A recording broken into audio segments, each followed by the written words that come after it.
7 games without a win for Norwich City, but they did stop the rot in the West Midlands, a point at the Hawthorns against West Brom. Fairly positive, I think, coming out of that game. If you sort of take a gauge off social media, we're going to dissect it all throughout this podcast. Adam Harvey, joined by the usual colleagues, Paddy, Davitt and Samuel Seaman. Of course, your stand-in host for this week, Connor Southwell, is off doing various things. So you missed that quite entertaining first half at the Hawthorns, maybe more of a sort of flat in terms of entertainment in the second half. But there's plenty to get stuck into. As you can see, anybody watching this that on YouTube, or if you're listening, of course, we'll have to add that context. This podcast is now brought to you in association with First Bus, our new sponsors, which we're delighted to have on board. Had to get that in there, of course, given the bus connections. But we'll get straight into this game, Paddy. I mean, there's a lot of context to wrap around this result and the way this point unfolded for Norwich City. But given kind of those poor performances against Bristol City, against Sheffield Wednesday, just stopping that rot, a positive performance all told, and a point on the road. Yeah, I'd imagine Johannes off Thorup, Norwich City will be quite positive, feeling positive and happy with that. I think so. Yeah, I'm going to start with a couple of apologies here, Adam, because what is the current? Because we're recording this on a Sunday morning. What is the storm that's battering, in inverted commas, England? They usually have a name, don't they? I should know this, but storm whatever.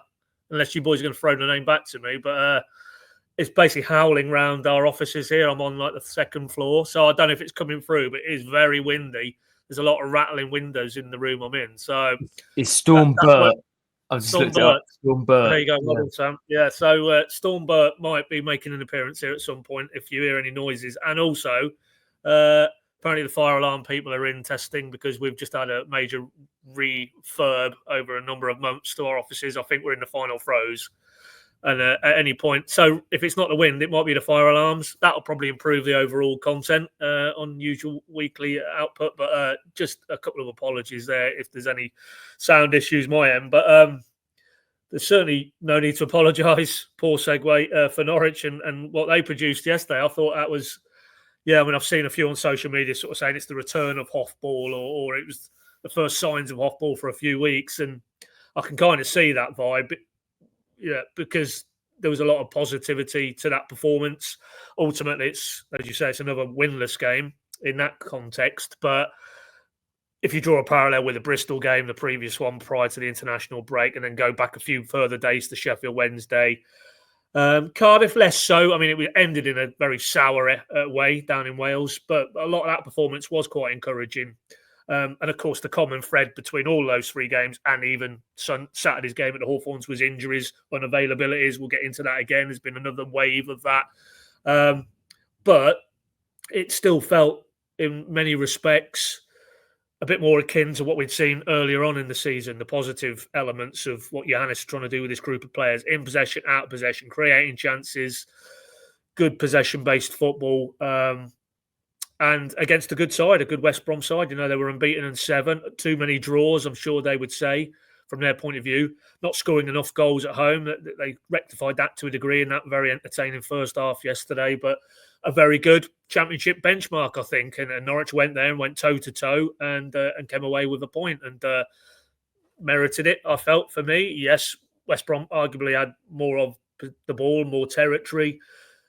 Created a lot more chances, but shots on target were very even, I think, if you look at the stats. So in terms of quality chances, Norwich were right up there. And given what we've had to sort of endure, 3 straight defeats, that did feel like a line in the sand. It felt like hopefully a watershed moment. And as we roll it on now, hopefully 1 or 2 of their big hitters will be back in short order. I'm thinking of Kenny McLean. I'm thinking of Marcelino Nunez.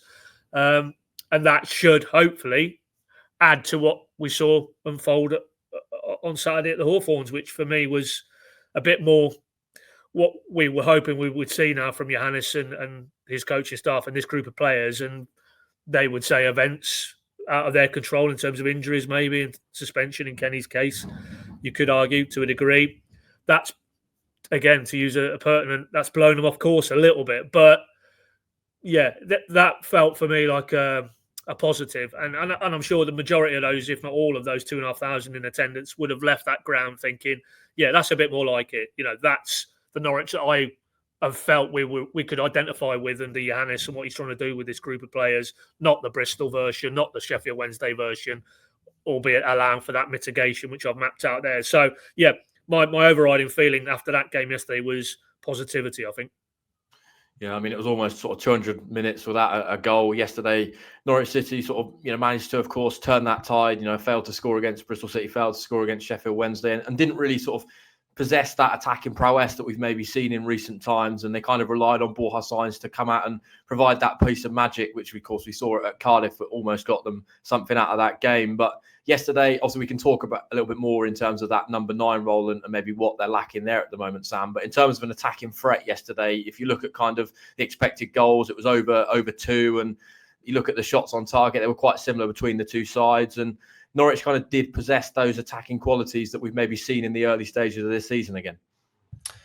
Yeah, I think there was much more of a threat throughout it, really. And I think it was something Johannes actually referenced post-match, was that he felt like at all points during the game, his team could go and score a goal. And it hasn't really felt like that in recent weeks. I think after Bristol City took the lead, and especially after they got their second at Carrow Road, it really felt like Norwich are going to struggle to come back from this. But the way that they were playing at West Brom, you did feel like after that first goal that there was still the opportunity for them to go on and get back into it. And especially when they went and scored, they actually responded to that in the right way and went after a second, rather than maybe sitting back and enjoying the fact that they just scored, as they maybe have at other times this season. So I thought as a whole, they looked much better in that sense. And as you mentioned, maybe there were issues in that central striking role, and I don't think Ante Cianat's had his best game at all.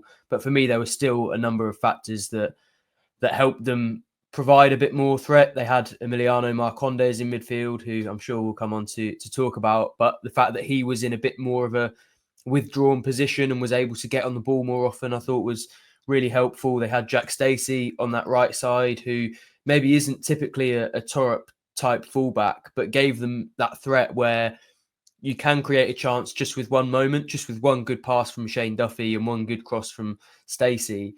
They very quickly created what was actually a really well-worked goal. So I thought they had threats coming from areas that they maybe haven't had in the last few games. And for me, that was the difference when you looked at what they were doing on the ball. It felt like they had players who could pick the ball up and create chances from different areas. And that was both on an individual level and also on a tactical level, because I think Thorup made some changes to that team that, although it was much of the same personnel, given the fact that there are still plenty of injuries hanging over them, I think they were in positions to create more danger and to try to create more chances. So, yeah, it did feel quite different in that department. And now they've just got the small task of trying to iron things out defensively.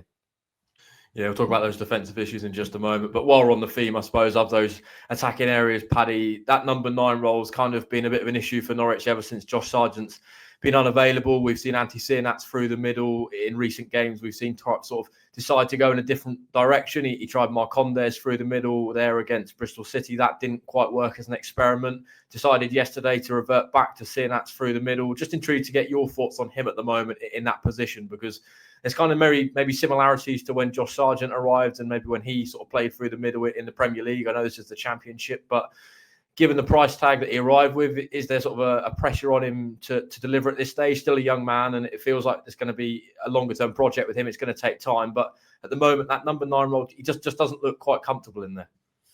No, I think that's fair to say. I mean, yesterday was, I think I'm right in saying, because as you rightly said, he came out and back onto the right for the Bristol game. So I think 3 of the last 4 games he's been tried down that central corridor. And the stats would tell you he's not had one shot on target in any of those 3 outings when he's been a striker. Now, you need to be in a team creating chances. Josh Sargent would have felt that at times this season, for all his very healthy goal assist numbers, goal contribution numbers.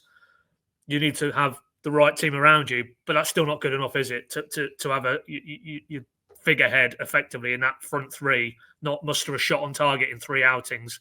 So for me, that just fuels the belief that he's not ready to be a Norwich number 9, if you want to attach a number to it and lead the line. He's certainly a pale imitation with Josh Sargent. But as you rightly said, he is a 20-year-old pitched into English football dealing with the off the field adaptation period, the price tag, which isn't of his doing. He's spoken about that, I think, in the Polish or the Croatian media. That was Norwich, and that was his Polish club agreeing a fee. But it does inevitably externally bring added scrutiny and added pressure and added expectation that he is far more of a finished article. So that isn't anything that he can do too much about, but we have to acknowledge it. It is there, and that's the stick that maybe he will be beaten with, metaphorically. And you can see the discourse on social media since the game. You know, there's his defenders, and there's those who are questioning, you know, what is he? What have Norwich purchased? And that's the other thing for me. You know, I know Ben Napper was bracketing him as a striker when he spoke at the AGM recently, or that he could do that role. But I think you look at his career path, it's not like he's played the bulk of his games as an out striker. That doesn't tally at all with his body of work, you know, as a player in the Polish league last season. Yes, he could play down the middle, but I think he played as much, if not more, in that right-hand side role, cutting in and showing what he's all about in terms of cutting in field and taking players on, and you know the shooting ability that he possessed, which the numbers would tell you from his time in Poland. We're not seeing that in terms of playing on the right-hand side, and we're certainly not seeing that down the middle. So, yeah, you could draw a parallel with a Mankwa Forson in the sense that he's had a very inconsistent start to his Norwich career, and yesterday he was tried in the Cernach role on the right-hand side. Not in a like-for-like way, because I think it was quite clever how Johannes sort of almost wanted him to play more of an inside tract to then allow Stacey to go on the overlap. That's his natural game, and that paid off handsomely for the opening Norwich goal. And there was one combination between those two players, actually, where Forson was very close. That ball he curled wide from 18 yards out on his left peg. I think it was about 30 minutes in. But, you know, the parallel for me is that Johannes said after the game, when I asked him about Forson, the lad needed a reset. It's almost like at this international period, whether him and Johannes or other coaches have been involved, they've sat down, they've said, okay, it hasn't gone to plan. You know, you've been at fault, if you want to be harsh, for some of the goals they've conceded of late. But we believe in you. That's what we brought you to the club. Let's just, you know, maybe use that 2-week international period, get your head down, get a good block of work in on the training pitch, and you will get a chance the other side. And then let's just almost start over again. And maybe it's a bit over dramatic to say Cernach is in that area where he needs to reset again. But I think there certainly needs to be a realism that, and it's just popped into my head. I mean, as he said about Schwartau, it might have been to you, Sam, you know, on Thursday at the pre-match, that Schwartau is really ahead of where they wanted him to be this season. And the messaging for all parties was, this season is all about you adapting to English football. We'll bring you in, we'll take you out. You're not going to be a starter. You're not going to get a huge amount of match minutes. And obviously injuries and unavailabilities have almost forced their hand. And Oscar Schwartau was starting a number of games prior to the international period. But maybe we're there with Cernach. Maybe we're there with Forson. That this season, and I've said it a few times, there's no way you can make definitive judgments on any of those three players. Because it will take time. You drew a parallel with Sargent in his first season. Anybody who had written off Josh Sargent after a first season in Norwich colours would now look very silly, given what he's produced subsequently, having adapted to English football, being played in a role he wants to be played in. And that's the thing. We haven't spoken to Cernach. You know, does he himself see himself as a striker, or is he a player who feels he's better suited playing off the wide areas and cutting in? You know, it'd be interesting to hear his thoughts on that topic. Irrespective of what Norwich see him as. But in the here and now, he's not a striker. The stats prove he's not a striker. The way he's carrying himself in games, the lack of physicality, I don't like, you know, how easily he's getting brushed off the ball by opposition defenders, that he needs to be better at that. Sargent is the press. It's non-existent with him in the side compared to Sargent. That doesn't seem to come naturally to him, that leading the press. And that, again, for me, is an experience thing. You need that body of work to know the role, to understand the role, particularly the demands that Thorup is placing on your 9 in this system. And all of that takes a huge amount of time. And because of circumstances, he's been pitched in the deepest of deep water, and it hasn't quite worked for him. So anybody rushing to judge, I think, is incredibly premature. You know, what he will become, time will tell. But what he isn't at this moment in time is a number 9 who's a viable option for Norwich. And that's why it's interesting, not wanting to throw it forward too quickly here in the podcast, but where he goes for Plymouth on Tuesday night and in that position of the pitch. Does he persist with Cernach? Do we now see Onel Hernandez come into the equation? Is it too soon? It was too soon at the weekend for Ashley Barnes. He wasn't involved. But do we see him in the squad maybe Tuesday night? And then is he then pushing from there to get into the 11? All while we wait for Josh Sargent to get himself back in the mix, ideally sort of this side of Christmas, but it might not be. So it's a real problem. It's a real conundrum. He tried Cernach, and clearly Johannes didn't feel that had worked, because for Bristol, he came back out of that central role and Emi Marcondes went in.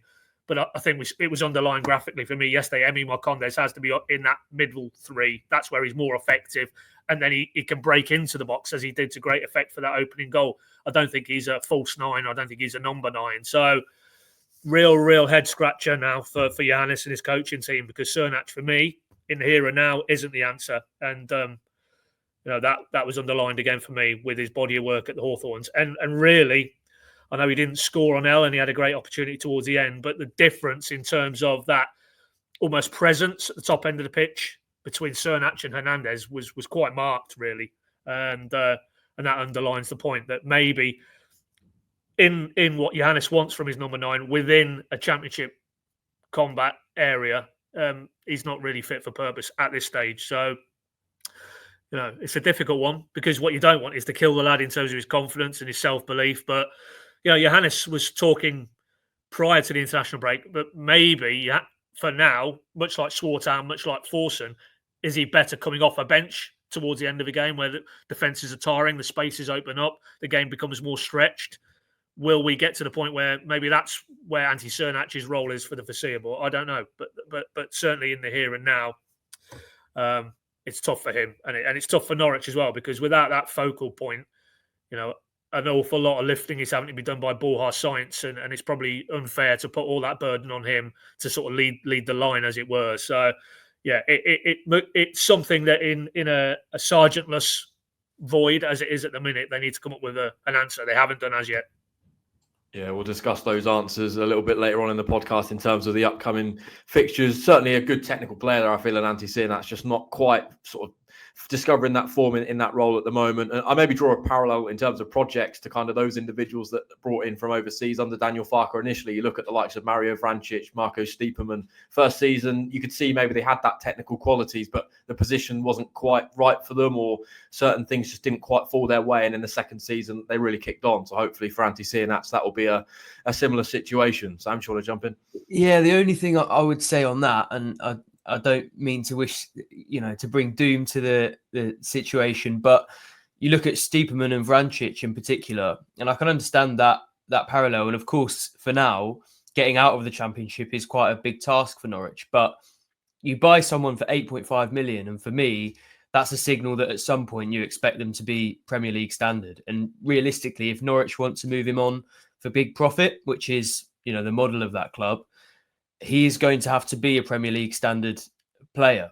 And Stiepermann and Vrancic coming in, taking time to adapt to the Championship, for me is a good example maybe of the next couple of years for Cernach. But neither of those two ever really went on and became a player that I know they were at slightly different age, but they were never players who Norwich could have sold for even 5 or 10 million.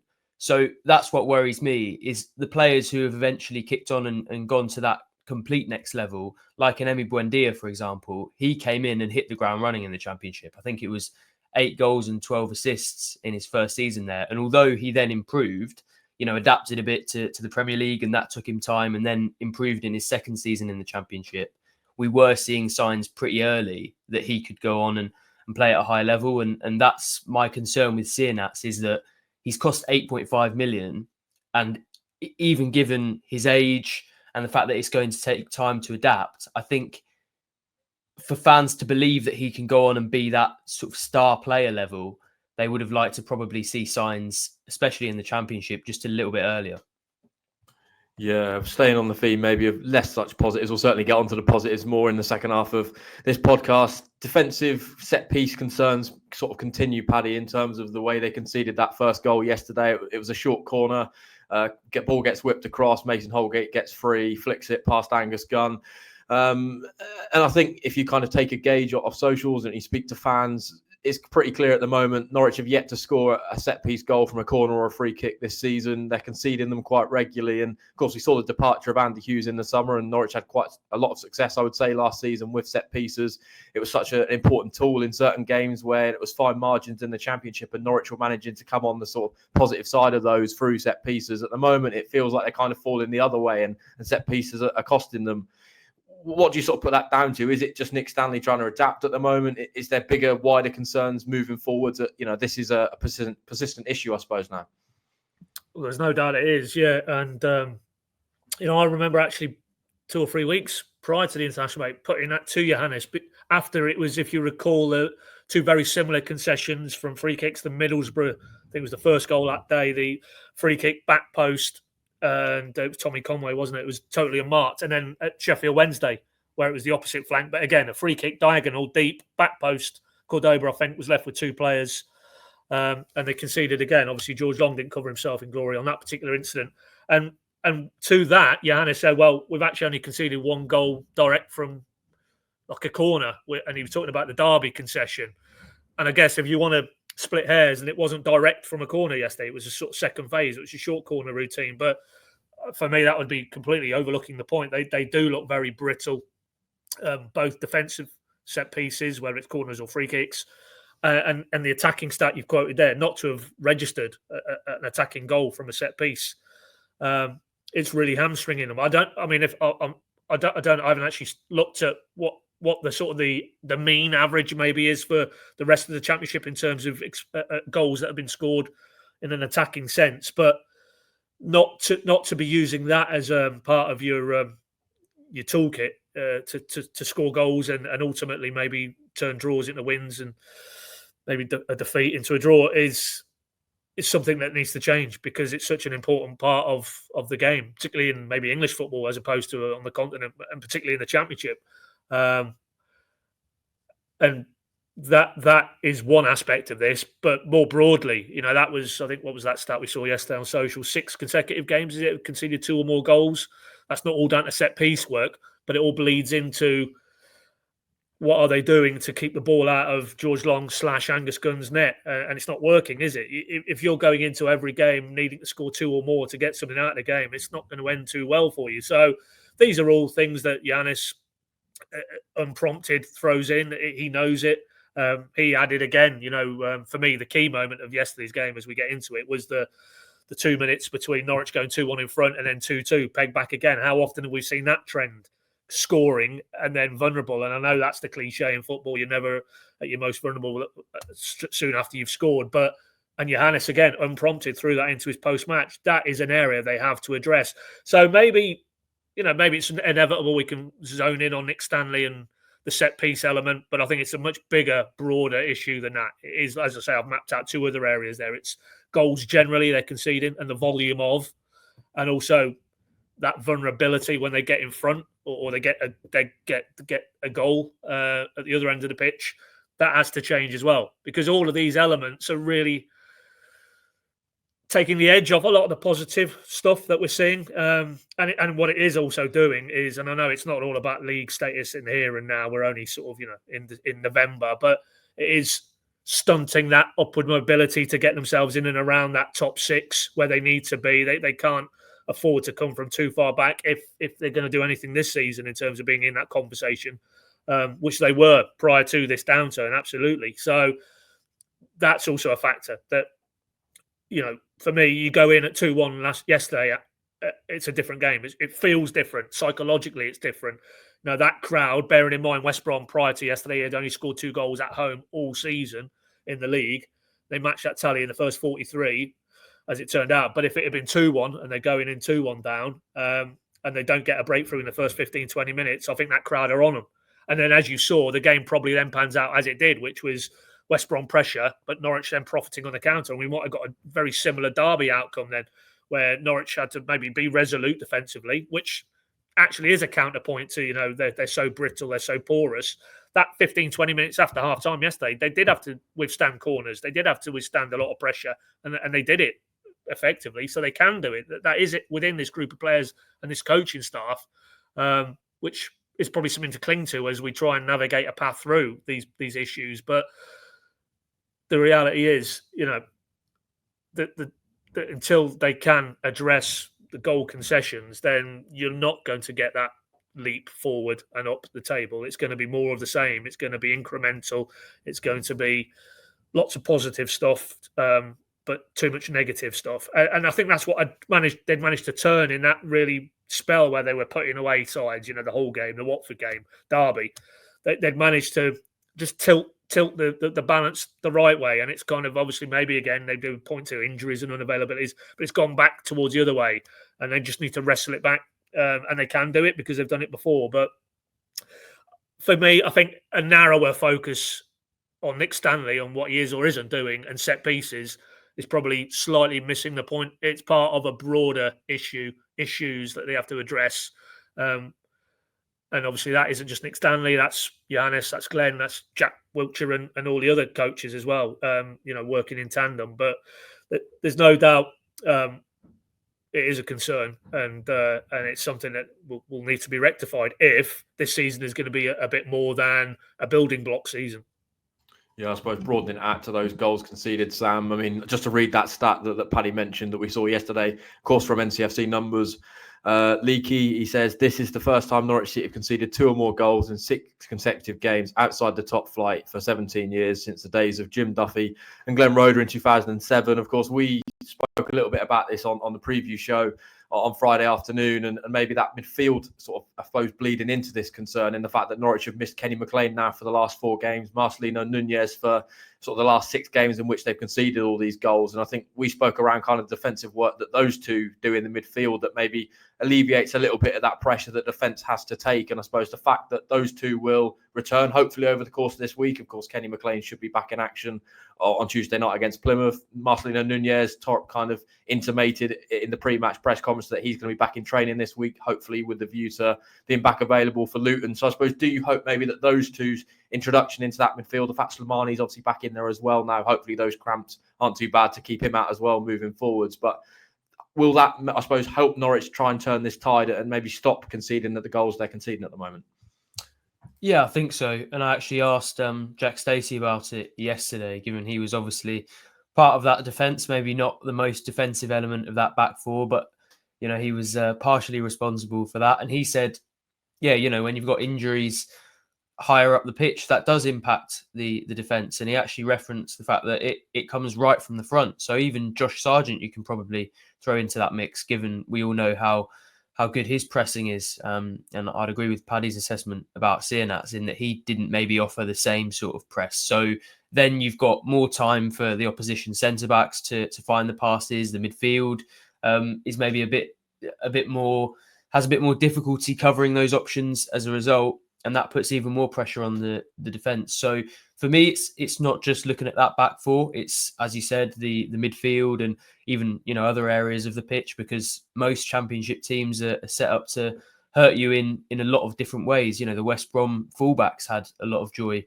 yesterday as well. So I think it's the responsibility of everyone in that team together, and they definitely have been impacted by those injuries. But I think Nunez will give them more than maybe people realise, because he covers so much ground and he doesn't look like somebody who, makes massive tackles or is a particularly bruising presence in that midfield. But just because he covers so much ground, he gets close to opponents, he puts them under pressure. He stops those opposition midfielders finding the easy passes that they want to find and looking up and playing those balls forward, because his pressing is so key and so important to them.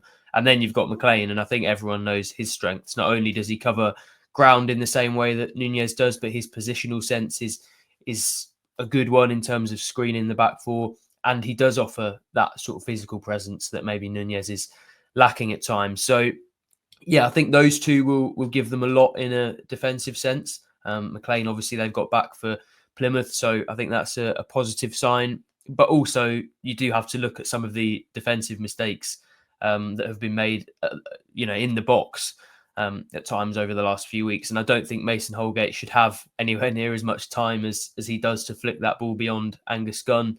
For that first goal, yes, we can look at set pieces, and that is something, that strategically they should be working out, but also there's a lot of defensive common sense in that, and the amount of space that he has 3 yards out.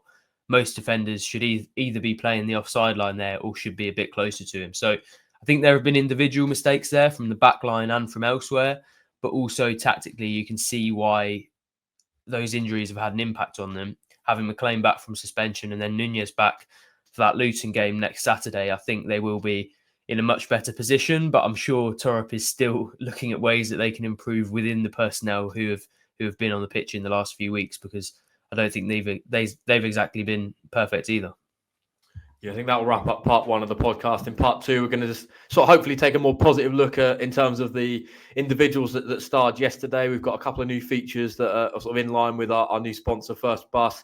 Of course, we'll look ahead to that Plymouth game on Tuesday night and the Luton game, of course, on Saturday. Norwich are going to be without Jose Cordoba again tomorrow for that game against Plymouth. Kellen Fisher is suspended as well for that game against Plymouth. So there's a few sort of conundrums and question marks there. Of course, we'll speak around that number 9 role and maybe who will occupy that position, and there's plenty of other good stuff to get into. So we'll see you in just a moment to discuss all that. Welcome back to part 2 of the PinkUn.com Norwich City podcast in association with First Bus.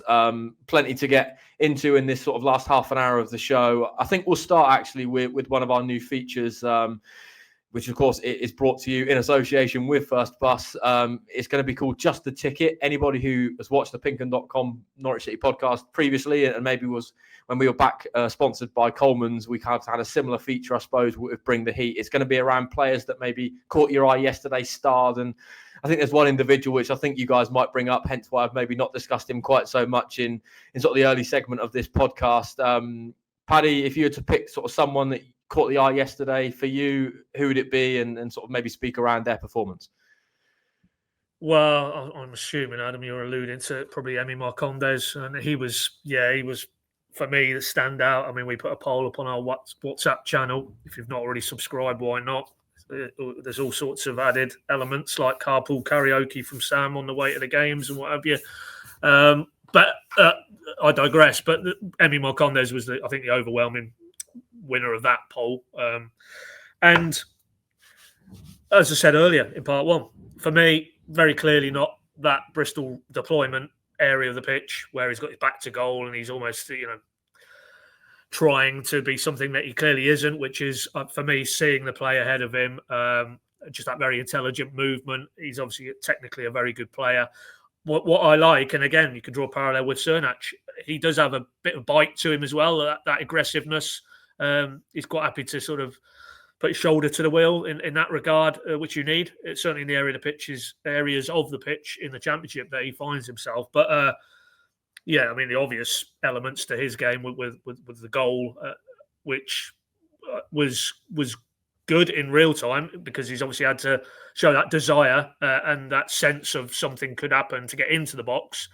But even better for me on replay, the way he had to almost contort his body, falling backwards to the side, just about can get the top of his right toe nails to that ball, and even then just to guide it home. It was a very difficult finish, a lot more difficult than it felt in real time, and that for me is the mark of a very good player, that they're able to almost improvise in the moment, and then it was his almost trigger burst, having received the ball from Callum Doyle, that made that second goal for Norwich. Him and Sainz clearly on the same wavelength, very, very sharp pop passing, and obviously ends with Torben Hegem just having to take evasive action and ends up sort of slapping the ball past his own keeper just as Sainz is about to shoot. But so basically, without Marcondes, it's probably fair to say Norwich don't score either of those 2 goals. So that was the headline element. But I just think generally, his all-round play. And I personally would now, because if you remember, when it was McLean and Nunez, it was Slimani. I'd probably take Slimani out of that and put Marcondes in there now when those other 2 lads are back. And let's see what that trio can do in the centre of the park, because it feels like, Sam touched on the attributes that McLean and Nunez bring. If you drop Marcondes into there as well, that could be quite an exciting mix for me. Obviously, then you need to get some players back ahead of them, primarily Sargent, but but I'll be interested now moving forward because there's no doubt Marcondes is putting down a very big marker. Johannes talked about he came in, he didn't have a pre-season. We know his backstory. He came in as a free agent. And it would take time to get up to speed. And because of the injuries, that wasn't really afforded to him. But he now looks like a player who has the physical capacity to last the pace, but also clearly the technical qualities. So, yeah, I think for me, he definitely was the ticket. Yeah, I think we could all probably agree that he's the one, Sam. But I'm going to try and press you for somebody else who's maybe going to get your ticket for this game. Who did you feel, aside from Emi Marcondes, stepped up to put in a good performance yesterday?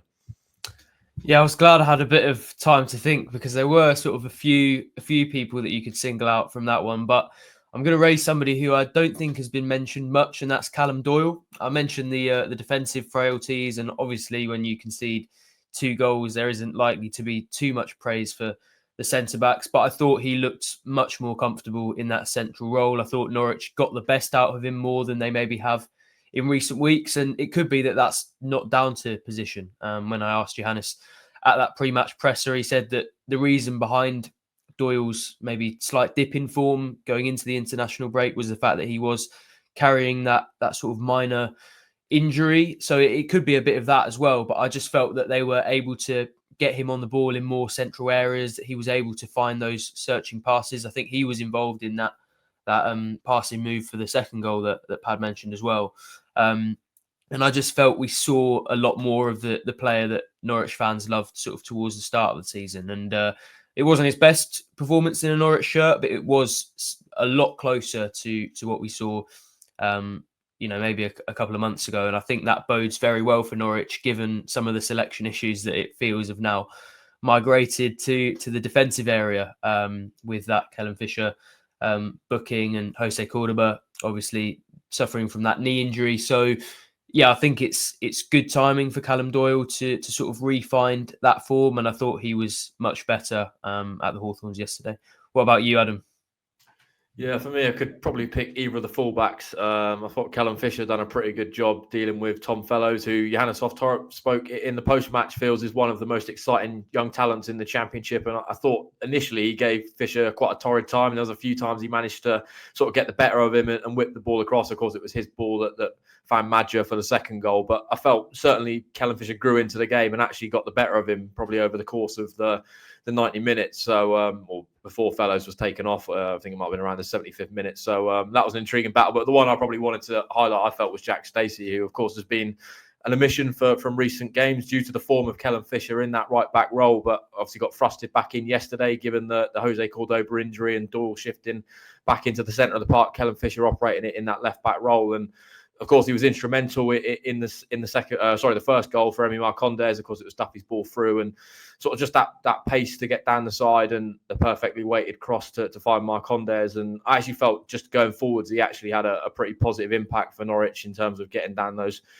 sides. And I thought on the whole, it's sort of crosses and balls across were pretty good. So, I think moving forwards, given that he's probably going to have to be in that matchday squad for the game against Plymouth due to that suspension for Fisher, I think that's a huge plus moving forwards. I think there's probably a lot to talk around this Plymouth game because there's so many sort of elements to it. And we'll probably get straight into maybe that number 9 debate, which we touched upon earlier on in the show, Paddy.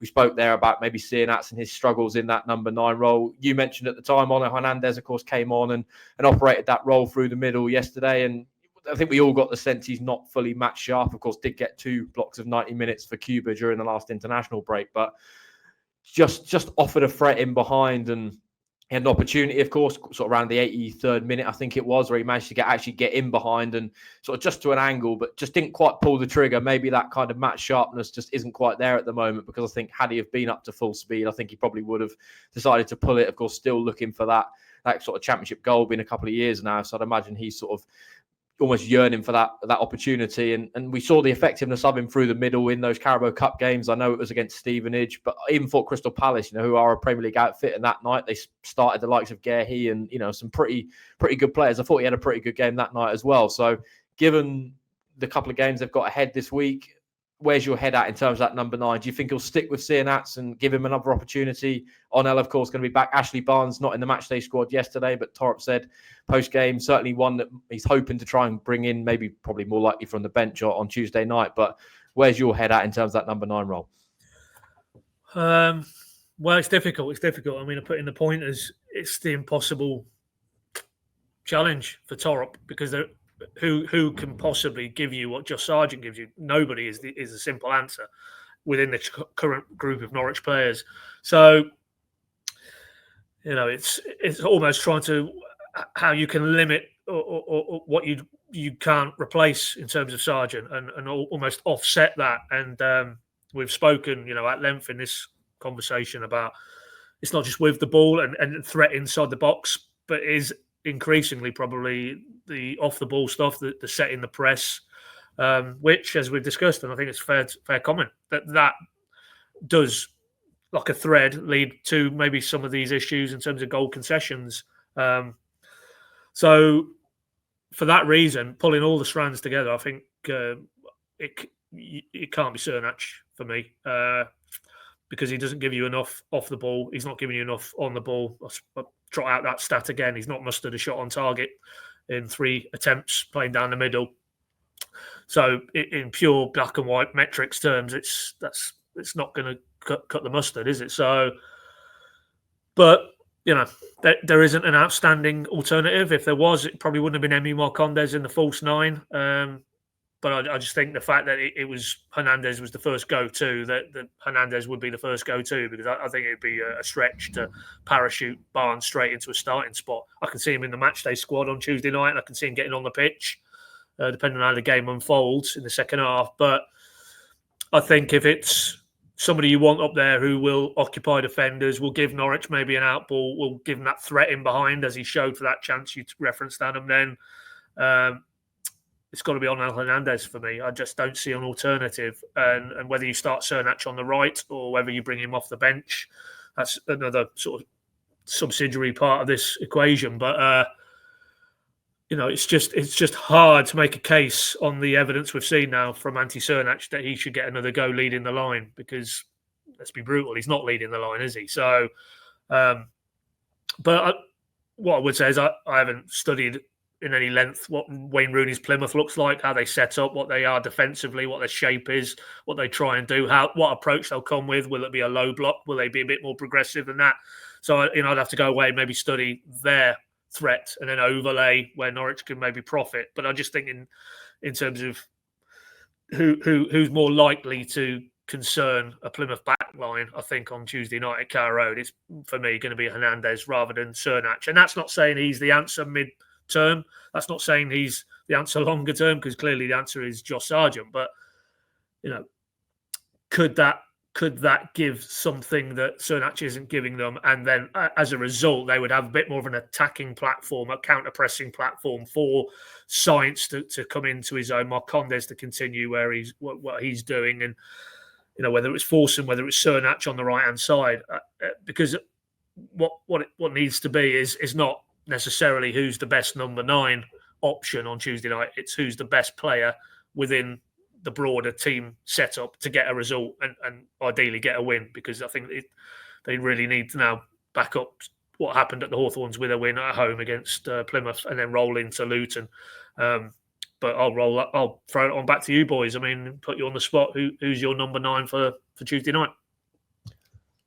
I think I'd be going with Hernandez as well. Personally, I just don't. I basically agree with your reasoning in that he did look like he was the first option for Thorup, obviously the first one off the bench in that area, and he does come the closest to me to replicating what Sargent does. And as you said, Thorup is never going to get anywhere near replacing Sargent, so it's quite hard to make that comparison.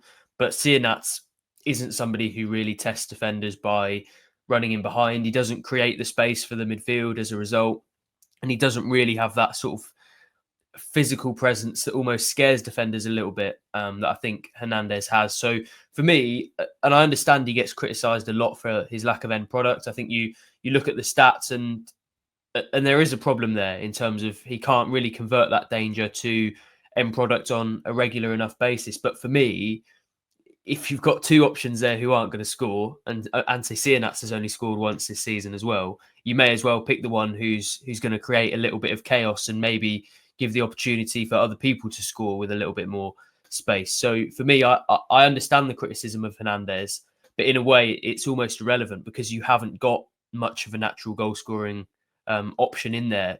Whoever you choose if you're Thorup. So yeah, for me, it would be Hernandez. I know Barnes is the more natural option, but I think after more than 6 months out and the fact that he missed out even on the matchday squad for West Brom, I think it would be quite early to throw him in. And equally, he doesn't really offer the same sort of running in behind that Hernandez does. So yeah, I think it would be Hernandez for me. What about you, Adam?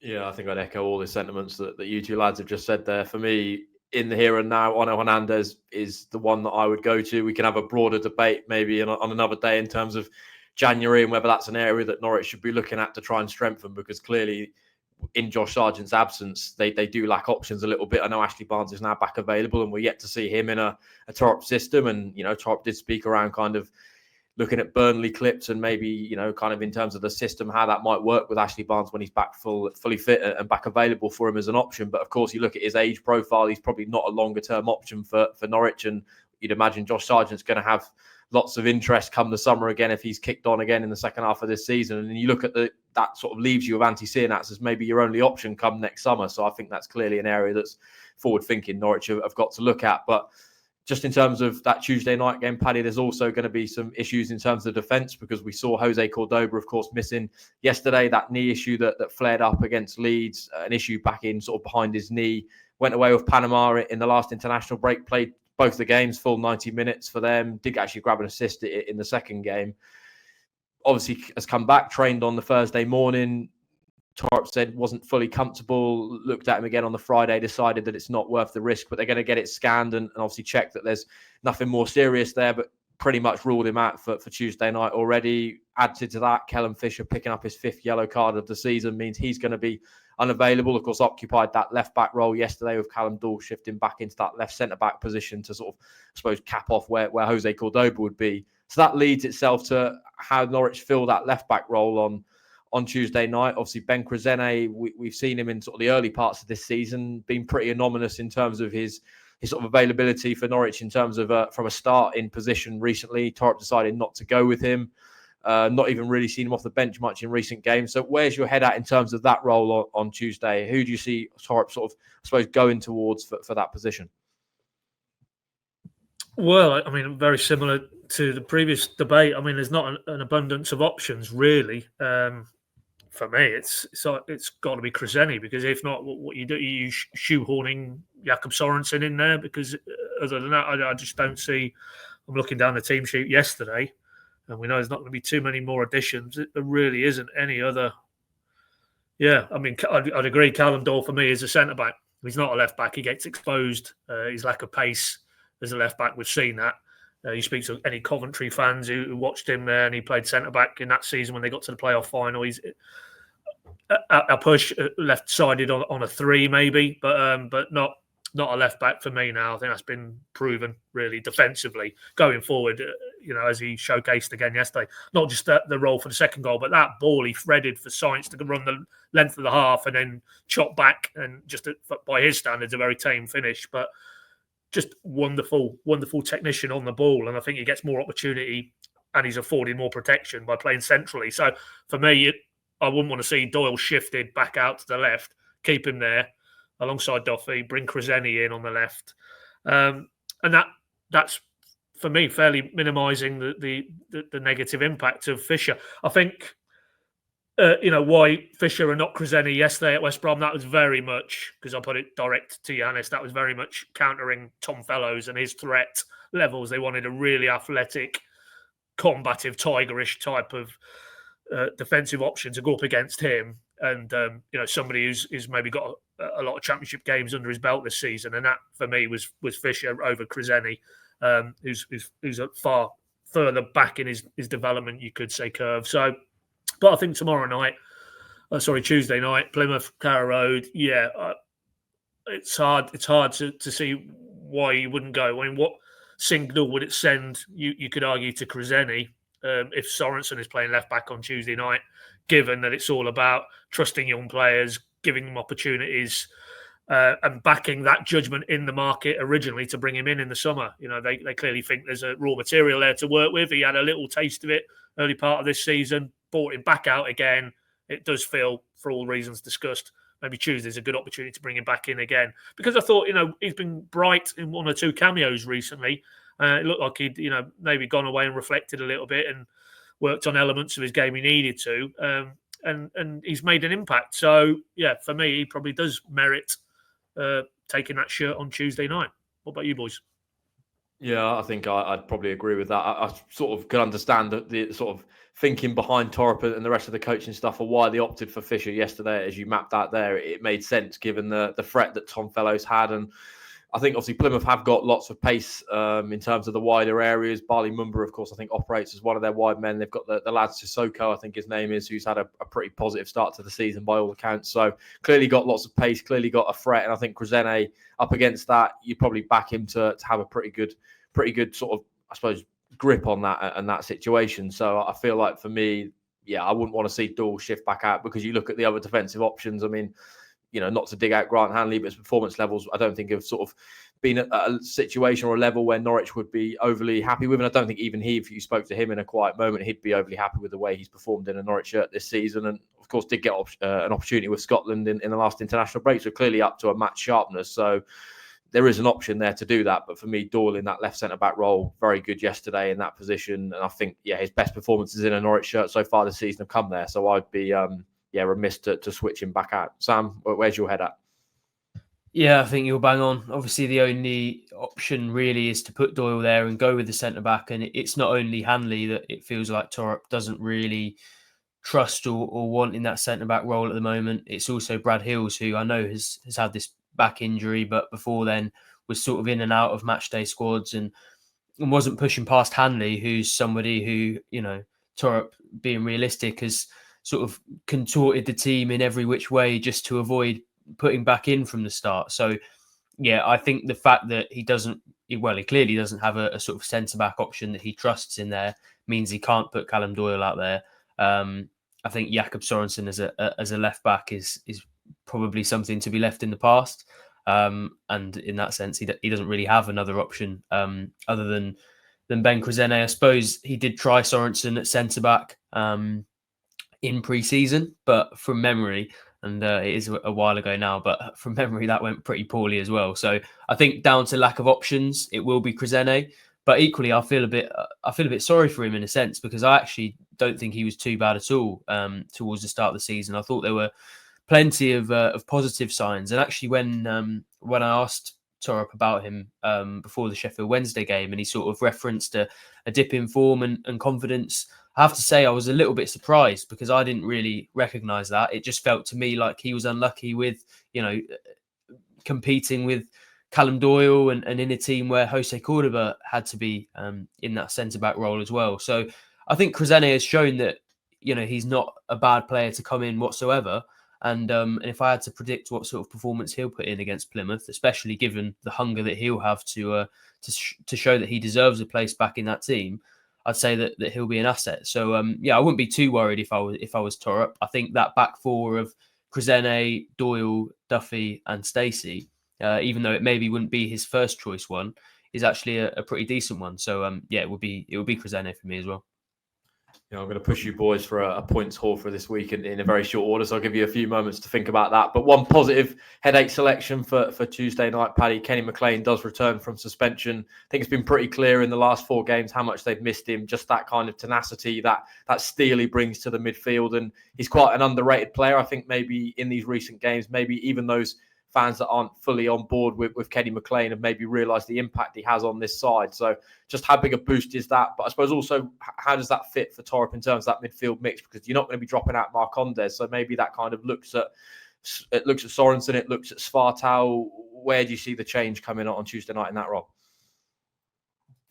I mean, as you say, Marcondes and McLean, 2 of the 3. So it's, do you retain Sorensen? Do you take him out? Slimani? I think if Slimani's okay fitness-wise, I think he clearly likes Slimani. He likes what he brings in that midfield area of the park. So I wouldn't be at all surprised if it was Slimani, Marcondes, McLean. But I mean, you did mention him Swartow, he might throw a curveball in and feel this might be the type of game that could work, home as opposed to away, that Oscar could come in.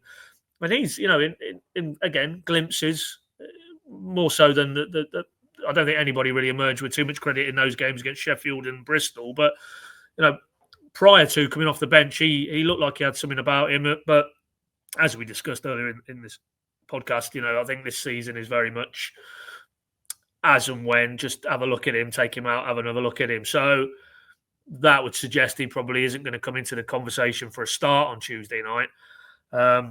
So yeah, I think it might be, unfortunately, having talked up Lungy's claims as an emergency left back, he might end up on the bench, because I think I just look at like for like, it's him or McLean for me. I think Slimani and Marconde, there's slightly different facets to their midfield craft.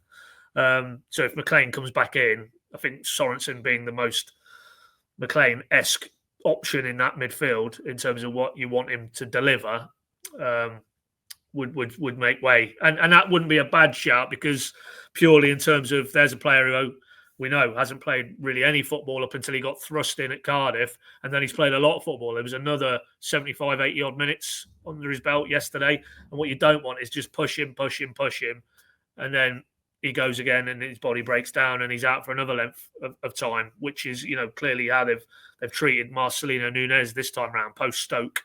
So that would make sense as well, just to dip him out and let him have a bit of a breather. When you've got McLean in the mix, that would make more sense for me. So yeah, I think I'd be inclined, subject to Slimani being okay, to go Slimani, Marcondes and Kenny McLean. Yeah, of course, McLean helped by the fact he played both against for Scotland, I think, in the last international break. The fact he's sort of going to be back up to full match fitness straight away, because even though it's been a fairly short sort of period, he's not obviously had an injury to return from, as is naturally the case. When you aren't available for a period of time, your match sharpness does generally drop a little bit. So that's a huge boost. We've got sort of 5 minutes left, so I suppose we'll now maybe look at the next stop, which is another new segment as part of this first bus tie-up. We'll look at maybe the week ahead and map it out a little bit. 2 games, both at Carrow Road. We know obviously that home form that long unbeaten home record did come to an end against Bristol City, but you stretch it out over the calendar year. Carrow Road's been a fortress for Norwich. So Plymouth, Luton, Points Hall, how do we see it? I'll come to you first, Sam. I'm feeling positive. I know there are a lot of things that Norwich are struggling with still, some of those injuries, but I think having McLean back, you've got almost half of that spine back then if you've already got Gunn, and then McLean comes back from suspension. We've seen that they've got players who can contribute in those attacking areas as well, even though they are missing Josh Sargent. Then you've got Nunez at the weekend as well, and being totally honest, I don't think Norwich have maybe the hardest of opposition this week, coming up against Plymouth and then Luton. So I'm actually going to go ultra positive and say 6 points for Norwich over the next 2 games. I think they could be in a decent position. Yeah, Paddy, where's your head at? Obviously, that good point yesterday at West Brom. It feels like this could maybe be the catalyst now for Norwich to try and kick on. This festive period is sort of soon on the horizon. We know sort of how key this period of the season can be for Championship teams in terms of the way their season will unfold. So where's your head at in terms of the week ahead? Yeah, okay. I mean, I can see 6, but I thought 4, but just because the issues we've mapped out at the top end of the pitch, that's a concern. The issues we've mapped out at the other end of the pitch, not solely representing the defensive side of it, but the goal concessions, a lot of things have to be ironed out in relatively short order now for that to come to pass and Norwich get the 2 wins. Yeah, Sam's right. I mean, Plymouth and Luton, this version of Luton aren't in the same bracket as some of the teams they've had to deal with earlier in the season. The Sheffield Uniteds, Middlesbroughs, Leeds for me. I just had a look there. Plymouth 1 defeat in the last 5, and that was to Leeds at Ellen Road. So, they're on a nice little curve, it would seem, from afar looking at them. So that I don't see that as an easy assignment. So maybe I'm just going to dial it down a notch and go 4 from 6, which off the back of a draw, then you're going a 5-point week, and that does feel, as Johannes said to us post match yesterday. He basically said to the boys straight after the game that a point feels more than a point if it turns into something bigger in terms of the trigger. And for me, adding another 4 this coming week, that would underline his point there, literally. That that West Brom performance and result might just be the catalyst then, because as we know, this side of now to the end of the turn of the year is quite a congested block of games, and to just start to inject that momentum which had gone sadly through injuries, through unavailabilities, some of the issues we've talked about structurally in terms of in possession, out of possession. It would just add more fuel to, okay, this thing's starting to roll again. And then maybe you'll see an acceleration once you obviously get Nunes back, you get Sargent back in and around the turn of the year. And then it's wins and rather than draw, win. But I still feel that we're still coming out of that negative, regressive cycle. So for that reason, I'm going to go 4 from 6. What about you, Adam? Yeah, I'm feeling fairly positive as well. I think I'm with you in terms of 4 from 6, but I see Norwich probably beating Plymouth on Tuesday night. I mean, if you mentioned there the form more recently of Plymouth, but you look at their away record over the course of the season, 8 games, 2 draws, 6 defeats. Don't want to talk anything to existence, but they're yet to win on the road so far in the Championship. And that was actually a theme of them even last season, where they ended up staying up, and that was kind of the objective for them over the course of the campaign. But it's pretty clear to me that their form at home park is very different than on the road, on their travels. And had we been going to Plymouth on a Tuesday night, which I of course don't envy any Plymouth fans having to make that journey on in a couple of days time, but because we've made it of course on a Saturday, and that's bad enough. So to make that on a Tuesday, they deserve all the plaudits they're going to get, those away fans at Carrow Road. But I just fear that Norwich will probably get the win there. And then Luton, I mean, I think they won yesterday. I think I'm right in saying, let me just double check that. Yeah, they did beat Hull 1-0 yesterday. I just think, they've got some good individual quality players. The likes of, we know the threat of Carlton Morris, of course, came through. Norwich's academy has gone on to do good things. They've obviously got that Premier League experience with some of these players now as well that went up last season, of course, struggled. And maybe they're struggling to sort of turn that tide a little bit. We know from previous times it could be a little bit of a hangover, just trying to get out of that cycle of losing every week to sort of turn it on its head and get into that winning momentum. And I just think they're sort of struggling a little bit with that at the moment, but I think they will kick on still a little bit sort of between now and the end of the season. So maybe a point there. So I think I'd take 4 from this week. You then look at it and broaden it out over the course of the week, 5 from 9, and some pretty difficult assignments, going to the Hawthorns, which is a place that West Brom had only lost once at all of this season. That was against Middlesbrough. I think anybody who's seen their recent form will realise that they're serious contenders in this league. So to go there, get the point, and then back it up with 4 at home, I'd be pretty content with that. So I think that's probably enough for this show, and hopefully you've enjoyed all the conversation. Of course, get down in the comment section below your sort of points prediction for the week. We want to hear your thoughts on that number 9 role. Even that defensive debate we had, fairly shortly ago, in terms of maybe who you'd put into that left back slot. Would you bring in Ben Krezene? Would you switch in Grant Hanley and push Dahl back to left back? We want to know all that good stuff. You can contact us as well through all our social channels. That's all linked down below, of course, as well. This podcast, as I mentioned at the start, is brought to you by First Bus. So our thanks to them for sponsoring us for the course of this season. We've got lots of exciting content coming your way with them as well. A few live shows, a few special podcasts. So well worth subscribing down below to this PinkUn YouTube channel, which we are 19 subscribers away from 10,000. So if you're not already subscribed, we would appreciate if you go and hit that button down below, because I think we're going to do a little special giveaway when we hit 10k. And if we hit that before Christmas, then maybe we could do a little special, festive giveaway as well. So that, there's plenty of incentives there to hit that button. I think we'll, of course, all be at Carrow Road on Tuesday night. It's going to be a busy week, so lots of good content coming your way across our channels as well. So keep it locked to the PinkUn channels. There'll be another podcast, of course, with a little bit more of an insight and depth in terms of this sponsorship, with the sort of special sort of features that we're going to be bringing to you more regularly after that Luton game. So well worth checking that out when that drops. So enjoy the rest of your week, and hopefully it's a good one for Norwich City.